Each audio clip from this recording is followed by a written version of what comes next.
Aliza top के मुआज़्ज़ज़ सामईन को अलीज़ा कमल का सलाम। दोस्तों, शुरू करते हैं आज की कहानी। एक छोटे से गांव में शबनम नामी लड़की अपने बूढ़े माँ बाप के साथ रहती थी। शबनम बहुत खूबसूरत थी। पूरे गांव में उस जैसी खूबसूरत लड़की नहीं थी।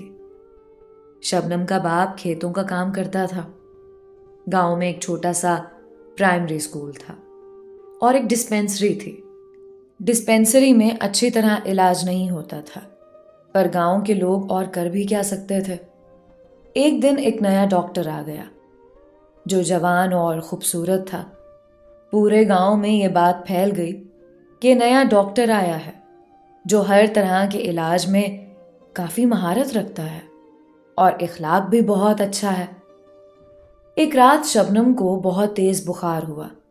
सुबह होते ही उसका बाप शबनम को डिस्पेंसरी ले गया। डॉक्टर ने जब शबनम को देखा तो देखता ही रह गया। शबनम थी भी बहुत खूबसूरत। डॉक्टर ने उसका बुखार चेक करने के लिए उसका हाथ पकड़ा और धीरे धीरे दबाने लगा। शबनम को एहसास हुआ कि डॉक्टर की नीयत ठीक नहीं है। उसने फौरन अपना हाथ खींच लिया। डॉक्टर भी समझ गया कि लड़की खूबसूरती के साथ साथ बहुत ज़हीन भी है।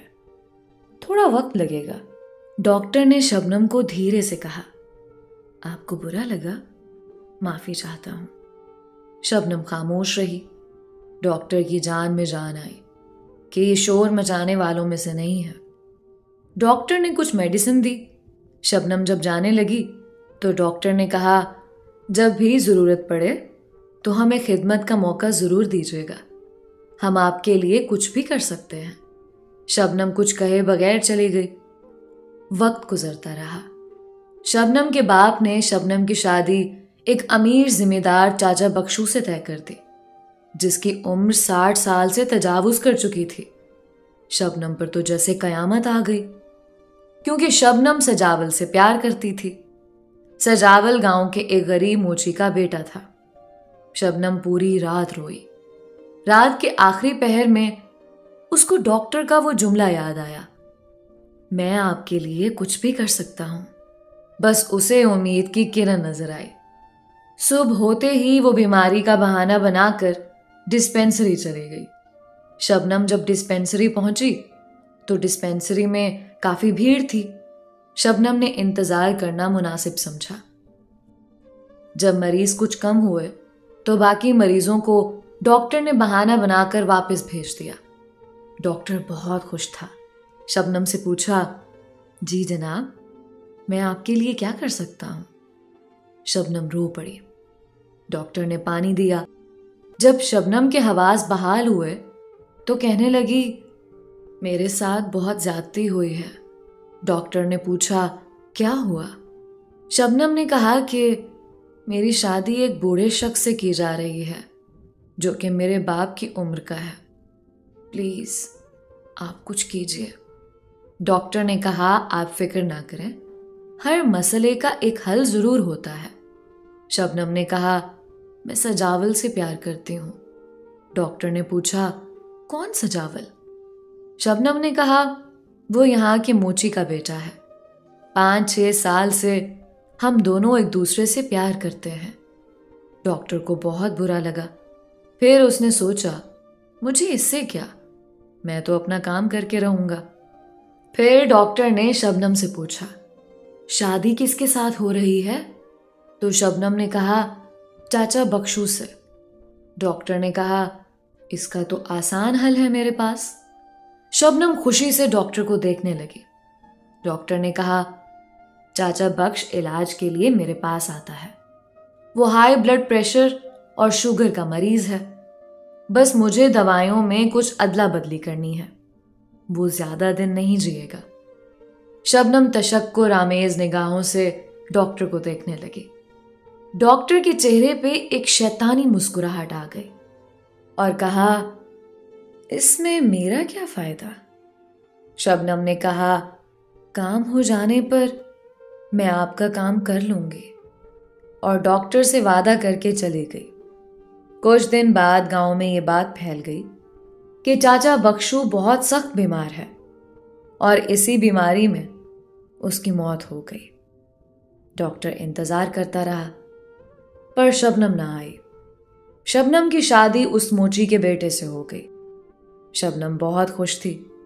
फिर पता नहीं शबनम को किसकी नजर लग गई। मोची का बेटा, जिसका नाम सजावल था, बहुत बीमार हुआ। लोगों ने मोची को मशवरा दिया कि शहर वाला डॉक्टर डिस्पेंसरी में है, जो कि बहुत अच्छा इलाज करता है। आप इन्हें उसके पास ले जाएं। मोची ने अपने बेटे को डिस्पेंसरी वाले डॉक्टर के पास ले जाने के लिए कहा। शबनम को जब पता चला तो उसके रोंगटे खड़े हो गए। शबनम ने कहा, नहीं, किसी और डॉक्टर के पास इसको ले जाना पड़ेगा। मोची ने शबनम को डांटा। पूरा गांव डॉक्टर से बहुत मुतासिर है और तुम कह रही हो कि ये डॉक्टर सही नहीं है। शबनम खामोश हो गई। फिर कुछ देर बाद कहा, ठीक है, पर मैं भी आपके साथ चलूंगी। तीनों डिस्पेंसरी रवाना हो गए। डॉक्टर ने जब शबनम को देखा तो आंखों में शिकवा किया। शबनम को भी अपना वादा याद आ गया। डॉक्टर ने मोची को दवाई लेने बाहर भेज दिया। सजावल अपनी तकलीफ में था। उसकी आंखें बंद थी। डॉक्टर ने शबनम से कहा, अब फौरन मेरा काम कर दो, वरना मैं इसका इलाज नहीं करूंगा। शबनम रोने के अंदाज में हाथ जोड़कर माफी मांगने लगी।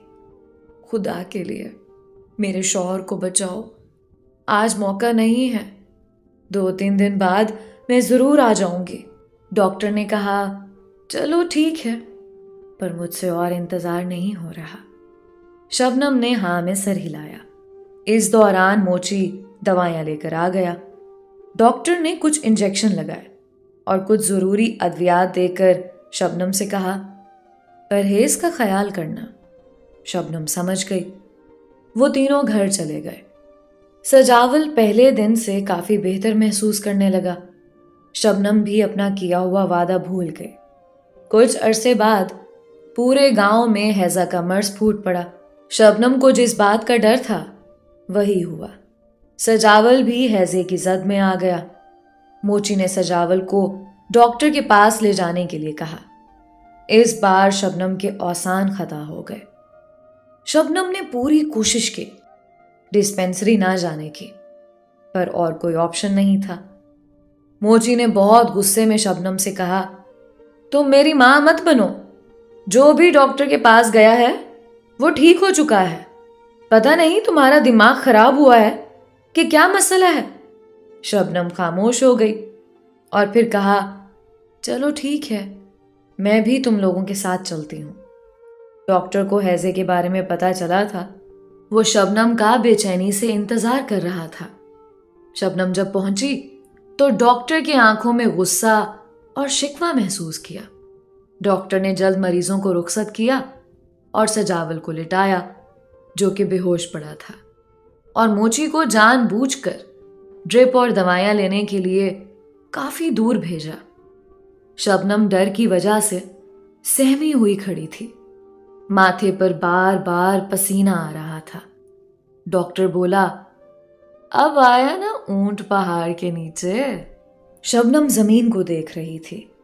डॉक्टर इस मौके से पूरी तरह फायदा उठाना जानता था।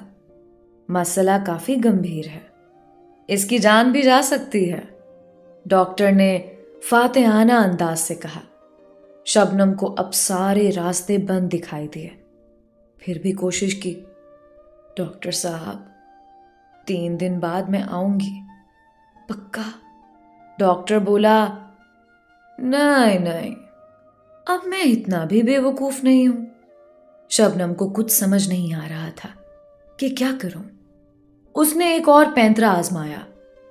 अगर सजावल को कुछ हुआ तो पूरे गांव को चीख चीख के बता दूंगी कि बख्शू को तुमने मारा है। डॉक्टर के होंठों पे एक शैतानी मुस्कुराहट फैल गई। पूरे गांव को पता है कि बख्शू बीमार था, इसलिए कुछ दिन पहले उसने वसीयत भी लिखवाई थी, और अगर वो बीमार होता भी नहीं तो तुम्हें पूरे गांव को वजह भी बतानी होगी। शबनम बोली, डॉक्टर तो मसीहा होता है, तुम कैसे डॉक्टर हो? डॉक्टर बोला, औरत जात भी बहुत नरम दिल होती है, तुम कैसी औरत हो? अपने प्यार के लिए एक बेगुनाह शख्स को कब्र में धकेल दिया। अब फैसला जल्दी करो, मोची आता ही होगा। मैं अंदर जा रहा हूं, चाहो तो सजावल के इलाज में मेरी मदद करो, नहीं तो कुछ भी हो सकता है। सजावल से इतना प्यार करती हो तो इस प्यारी सी जिंदगी में मुझे बस 10 मिनट दे दो और बाकी की जिंदगी सजावल के साथ गुजारो। तुम्हारी जिंदगी पर असर नहीं पड़ेगा, क्योंकि गुनहगार हम दोनों हैं। और दिल में सोचा कि ये मेरा पहला गुनाह होगा, क्योंकि बख्शू इत्तफाकिया अपनी मौत मरा था। और अंदर जाने लगा।